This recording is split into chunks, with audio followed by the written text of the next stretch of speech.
दिन पर दिन वेस्ट बंगाल सीएम ममता बनर्जी की परेशानियां बढ़ते ही जा रही है, जहां अभी कलकत्ता हाईकोर्ट ने 2 ऐसे फैसले सुनाए हैं जिसमें कि वेस्ट बंगाल स्टेट गवर्नमेंट को बहुत बड़ा झटका मिला है। पहला संदेश खाली केस में और दूसरा टीचर्स अपॉइंटमेंट केस में। तो बिना देरी किए बंगाल सरकार ने इन दोनों फैसलों के खिलाफ सुप्रीम कोर्ट का रुख किया है। हालांकि मामला बिगड़ गया जब संदेश खाली केस हियरिंग के दौरान जस्टिस बी.आर. गवई और संदीप मेहता की बेंच ने उल्टा वेस्ट बंगाल गवर्नमेंट को फटकार दिया। और वहीं दूसरी ओर टीचर्स अपॉइंटमेंट केस में सीजेआई डी.वाई. चंद्रचूड़ भी काफी गुस्सा दिखे हैं, लेकिन इसके साथ में उन्होंने एक ऐसा फैसला भी सुनाया है जो फाइनली जाकर वेस्ट बंगाल सीएम ममता बनर्जी को थोड़ी राहत देगा। आपको याद दिला दे कि जस्टिस देबांशु बसक और मोहम्मद शबार रशीदी की बेंच ने 22 अप्रैल को स्टेट गवर्नमेंट और एसएससी द्वारा किए लगभग 26,000 टीचर्स अपॉइंटमेंट को रद्द कर दिया था, जिसके खिलाफ वेस्ट बंगाल सरकार, एसएससी और कुछ पिटिशनर्स मदद की मांग करते हुए सुप्रीम कोर्ट पहुंचे। सुप्रीम कोर्ट में CJI D.Y.. Chandrachud, justice JB. Pardiwala और मनोज मिश्रा की बेंच के सामने senior advocate Rakesh Dwivedi, Dushyant Dave, Mukul Rohatgi petitioners की ओर से मौजूद थे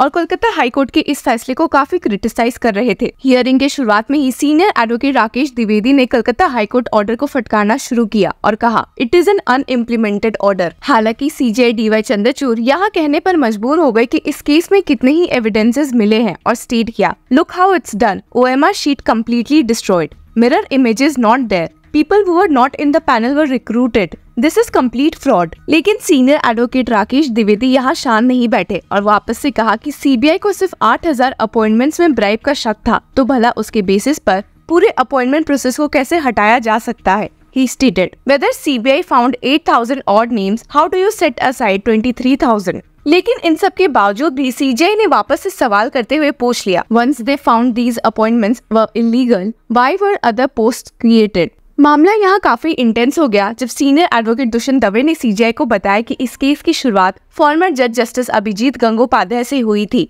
जिन्होंने अब बीजेपी के साथ हाथ जोड़ लिया है। And stated, please see para 124 of the impugned judgment. Recruitment process started in 2016, jobs given in 2018. First plea filed in 2021, taken up by Justice Gangopadhyay. The foundation of this case. Hearing के दौरान senior advocate Mukul Rohatgi ने CJI D.Y.. Chandrachud के सामने एक काफी important point भी raise किया कि भला हाई कोर्ट ने पूरे जॉब्स को किस बेसिस पर टर्मिनेट किया है। He questioned, how does the High Court terminate this without inquiry? A single judge's decision, really? The court as appointing authority with 4 people dependent per job and 24,000 jobs at stake. This deserves a hearing. जिसकी वजह से CJI पूछने पर मजबूर हो गए कि क्या कोई तरीका है जिससे इन 26,000 जॉब्स में पता चले कि असल में कौन से जॉब्स इनवैलिड और इलीगल है। यहाँ पर सीजेआई डी.वाई. चंद्रचूड़ ने समझाया कि उन्हें भी ध्यान है कि कैसे इतने सारे जॉब्स टर्मिनेट करने से लोगों पर इम्पैक्ट पड़ेगा। And stated, can we segregate this issue? 25,000 job losses are significant, but let's ensure transparency. Who benefits from potential fraud?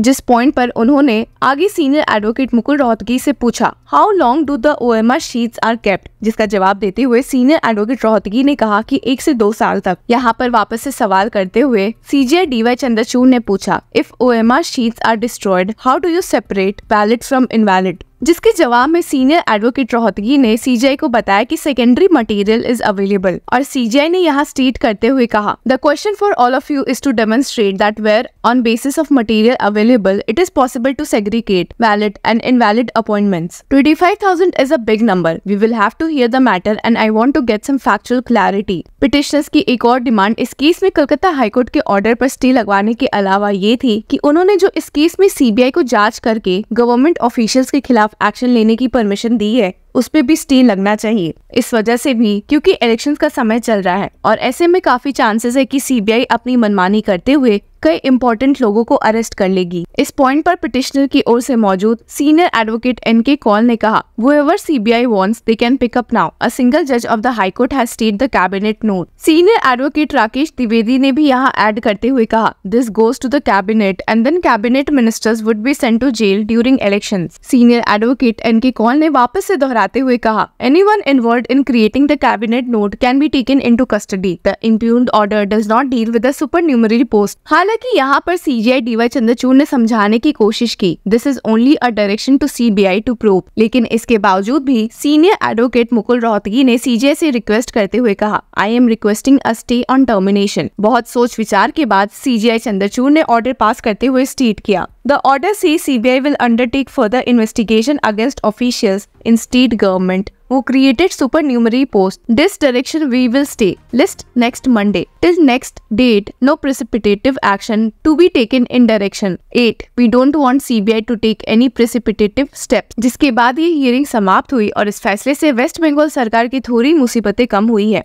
Hearing में एक पॉइंट ऐसा भी आया जब सीनियर एडवोकेट राकेश द्विवेदी ने कहा कि अपॉइंटमेंट्स के बाद जाकर इस प्रोसेस में छिड़खानी हुई है और ना कि पहले। He stated, "This has nothing to do with that appointment." Page 281. This is post-appointment. There was a wait list to accommodate that wait list.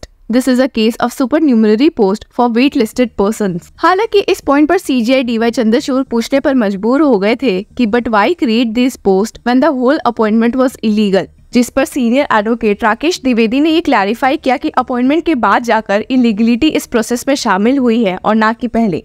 Senior advocate NK Kaul ने भी अपनी बात रखते हुए कहा, A detailed cabinet note is placed before the cabinet, ultimately involved in the prep of the note right till the approval by cabinet could be taken into investigation. अब देखना ये है कि सुप्रीम कोर्ट नेक्स्ट हियरिंग में और कौन सा फैसला सुना सकती है। आपको याद दिला दे कि कोलकाता हाईकोर्ट के डिविजनल बेंच ने अपना जजमेंट सुनाते हुए स्टेट किया था, The annulment of the SLST 2016 selection process is crucial in maintaining fairness and transparency in public appointments. The court's ruling underscores the necessity for a new beginning and a reformed dedication to merit-based selection within the education domain. पर ये बात तो छुपे नहीं छुप सकती कि इन सारी वजह से वेस्ट बंगाल CM ममता बनर्जी की परेशानियां काफी बढ़ गई है और वो भी कमिंग इलेक्शंस में जब बीजेपी ऑलरेडी 400 सीट्स का नारा लगा रही है। इन दो इंसिडेंट से तो बीजेपी को नए रीजंस मिल गए हैं वेस्ट बंगाल सरकार को फटकारने का और वे भी कोई मौका नहीं छोड़े हैं ऐसा करने में। इस केस में तो स्पेशली सरकार फटकार सुन रही है क्योंकि उसके कई लीडर्स अभी तक इस केस के सिलसिले में जेल में बंद है। आपको ये भी बता दे कि कलकत्ता हाईकोर्ट के ऑर्डर के बाद से as many as 25,753 appointees are set to lose their jobs and return the salaries they have withdrawn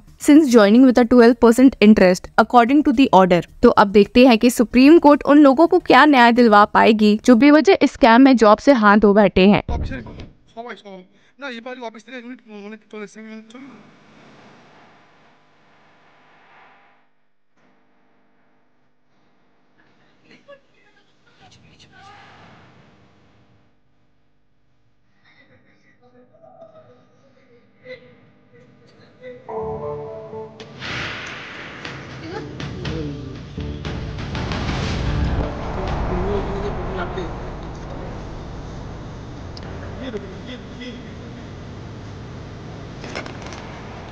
Till then, keep following Law Chakra.